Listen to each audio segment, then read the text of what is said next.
I got a new racing wheel.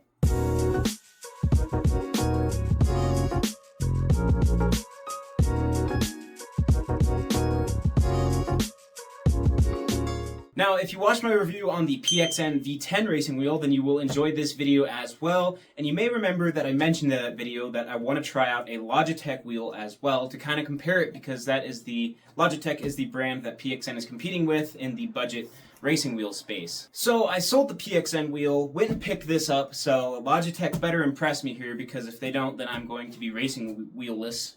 But anyway, this is the Logitech G29 with the 6-speed shifter as well. This one is for PC and PlayStation. They also make the G920, which is for PC and Xbox. So same exact wheel, the same functions. This one actually does have a couple more features over the G920, and for some reason tends to be a little bit cheaper. I'm not sure why that is, but yeah, we're going to dive into this and check this thing out. I'm going to get my trusty knife here and, whoops, cut the box. Cut the tape. Alrighty, and here we go. So, diving into it, first of all, we get a piece of paper, lovely. And here are all of the accessories. Am I tripping, or is that a VGA port? Let's see, we get a paper in here for some other Logitech accessories. Looks like warranty information. Alright, let's get into the wheel and everything itself. Wow, this thing's heavy. This thing's very heavy. So there is the first look at the wheel. I'm going to set that aside. I'll take a look at that later on. Oh gracious. Here is the pedal set, and here is the 6-speed shifter. Got ourselves a little peel here. Whew, shiny. Okay, right off the bat, this thing feels like much better build quality than the PXN wheel. It has a lot more weight to it.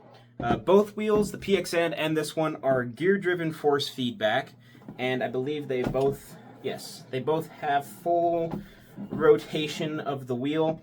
This one has much nicer feeling paddle shifters, and they're fully aluminum paddle shifters as well. Wow, those things feel really, really good. And then the whole steering wheel is leather wrapped. Logitech claims it is real leather, and it does feel like real leather. It's all stitched. Feels totally like a car steering wheel. It is very, very nice feeling. I'm excited to try this out. As far as all the buttons, they feel like your normal racing wheel buttons, nice and clicky, and all sorts of stuff like that. Now, the feature that this one has over the G920, for some reason, I'm not sure why, is a little RPM indicator here, like the red, yellow, green lights that you get like on a race car. That shows up right here. I'm not sure why the G920 doesn't have that. This one also has just like a couple of extra buttons over the G920. Not sure why, because they're like literally identical wheels except for that. So yeah, I'm not sure what's going on with that, but I chose this one because I wanted those extra lights. I'll show you guys that later on. On the top of the wheel here, we get a switch for PS5, PS4, and PC. You can switch between those options there. And looks like on the bottom is where all our connections happen, and our desk clamp and all of that stuff as well. As far as buttons go on the face of this wheel, we get a lot of them. We get our D-pad, we get our normal PlayStation buttons. If you get the G920, these are Xbox style buttons. PlayStation logo in the center. We get our left 2, right 2, left 3, right 3, plus minus button here. We get a little dial with a enter button in the middle, and then we get 3 buttons down here at the bottom. So lots of functionality and buttons on this thing. So here is the pedal set. Now the whole base of this is plastic, but there are some nice rubber feet all along the bottom of it. And again, it's just like it weighs a lot. I am very interested. Okay, so the pedals feel pretty nice. One thing I'm noticing, so the pedals themselves are actually aluminum, very nice. One thing I'm noticing, the PXN wheel actually had adjustable pedals as far as like stiffness and everything. These ones don't seem to be adjustable, but they are tuned, so the throttle feels like a throttle pedal. The brake definitely feels firmer, and it gets more firm as you push onto it. There must be like it feels like there's a rubber bushing in there. So very realistic there. And then the clutches a lot looser than the rest. So pretty realistic feeling pedals, at least pushing on them with my hands. I'll see what I think once I actually set this thing up and play with it. Logitech even thought of people using carpet, and if you click this little latch here, this little plate with all these spikes come out, and this digs into your carpet and keep it from moving around. And then last but not least, we get the shifter as well with another peel. Oh, beautiful. And again, leather wrapped shifter with a leather boot here as well. Full 6-speed shifter, and then you push down, and then all the way to the bottom right for your reverse gear. This thing, again, made all of plastic, but the parts you're actually touching, like the leather parts, the shifting, it all just feels so much better than the PXN wheel. I'm not trying to hate on the PXN wheel. It's a great wheel for what it is, but for the same price, I feel like this whole Logitech setup is so far seeming like a lot better quality, and I'll test that out for sure once I actually start playing with it. So let's get this thing hooked up and see what I actually think of this. Alright, now another reason I partially sold the PXN wheel, I sold it with the stand as well. I just wanted a much more compact setup, so I don't have a stand anymore, so I'm going to have to clamp all this to the desk. So I'm going to have to like dismantle it and remantle it, if that makes sense, to the desk every time I want to play. We'll see if I want to pick up another stand at some point, but let's see how this connects. So these little knobs like pop out of the top, and then you twist them, and that opens up the clamps on the bottom. It seems like one of the more secure designs I've seen. We'll find out. Alright, let's find a good, somewhat centered position for this. That feels pretty good right about there. So then we just screw it down. That feels very confidence-inspiring. I'm impressed. I'm impressed. And then you can clip them back into place. That way they're not in your way or anything. Although I realized I just made a mistake. I need to plug the pedals and the shifter into the bottom of it before I can actually mount it to the desk. Because, yes, the ports are under here, and they are actually symbols. Like the pedal symbol and the shifter symbol. And they're also both different plugs, so you can't mess up which one goes into which is very nice. Also, Logitech has included cable channels and a cable thing to wrap your cord around. Very nice. Thank you, Logitech, for including organization, because racing sim setups can kind of get out of hand. I forgot to mention, also in the package you get a power brick with your power cord as well. It'd be kind of weird if they didn't send that. Alright, looks like the gear shifter is the same mounting system with the two knobs that clamp down here, and then you get a third little twisty thingamajig for extra stability, I guess.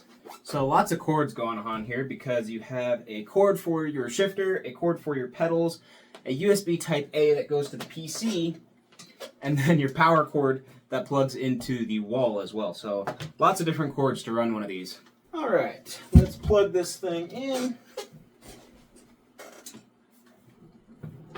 Oh, immediately powers on, starts calibrating itself. Cool. Real quick, I wonder if there is a Logitech software that I can download to control this thing. I'm going to see if I can get that installed real quick. So I went ahead and installed Logitech's G Hub, which is their software for all their gaming hardware, keyboards, mice, racing wheels in this case. And it immediately detected it, and we can literally go in here and customize every single aspect of this racing wheel. So we can go in here and adjust steering angle, steering sensitivity, centering, spring strength, all sorts of stuff. We can even adjust our different pedals, like clutch pedal sensitivity, brake pedal sensitivity, accelerator pedal sensitivity, all sorts of stuff like that. And then we can create different profiles as well. So like you could have a profile for American Truck Simulator, you could have a profile for BeamNG Drive or Forza or whatever. So lots of different functionality. This is an absolutely fantastic software to have go along with this wheel. So right off the bat, I went into BeamNG Drive here, and I'm driving around a little bit. Let's see, I don't have all the controls set up. So it actually sets it up pretty good automatically, but I'm not exactly sure what everything is. But yeah, we're just driving the stock truck right now. So far, so good. This thing feels really nice. The force feedback feels good. Just the feel of the wheel with the leather and the way it's designed just feels a lot more realistic to an actual car. as well as I'm impressed with the pedals actually. I've heard a lot of mixed reviews on the G29's pedals, but I feel like they're perfect. The brake pedal feels very realistic with that. The more you push it, the harder it gets. The gas pedal feels good. I wish the pedals had a little bit more range of motion actually, but overall they feel fantastic for the price point. One other thing I'm noticing is the force feedback is just very, very smooth and very controlled. No like weird jumping around or anything like that. As I crash, the force feedback feels fantastic. Alright, I wanted to jump into a manual car so I could get a feel for the shifter, and I also jumped into more of a race car, which automatically made the steering feel a lot more tightened up than the truck did. Oh my goodness. This feels amazing. I haven't tried any like high-end racing wheels. Okay then. So anyway, as I was saying, I haven't never tried any high-end racing wheels or anything like that, like a belt-driven wheel. So, you know, I might not be the best person to ask about racing simulators, but I am comparing this mostly to my PXN V10, like I said earlier, and honestly, it is a huge, huge upgrade from that wheel. Everything feels so much more realistic, so much just higher quality materials and build quality. The shifter actually feels very, very realistic. I used to drive a manual Honda Civic for my daily driver, and honestly, I can attest to the shifter definitely feels very similar to a real car shifter. Again, with that force feedback tightened up more than with the truck. I just have a lot more control with this wheel, it feels like. I can actually... The force feedback and responsiveness is just a lot better, so I can feel what the car is doing more. Once you get into the dirt there's a little bit of chatter from those gears, but nothing that takes away the immersiveness of the racing sim.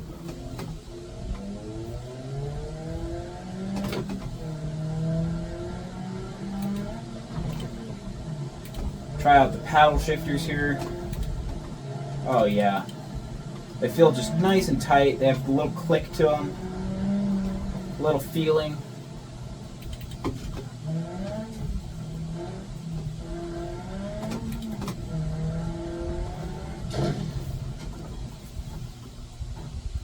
I am genuinely impressed. So those are my thoughts on the Logitech G29. I think this is a fantastic wheel for the price point. If you're trying to decide between the PXN V10 and the Logitech G29 or the G920, I would definitely take the Logitech one, hands down, over the PXN wheel. PXN wheel is good, but for the price point of these wheels, they're in a very similar price category. Logitech all day. Much better build quality, much better force feedback. They also have better support and better settings through the Logitech G Hub software as well. So if you guys are interested in picking up either the G29 or the G920, I'll leave a link for both of those down in the description below. Whether you're on PlayStation or Xbox, both of those wheels work on PC as well. I want to thank you guys so much for watching. I hope you enjoyed this review, and I will see you guys in the next one.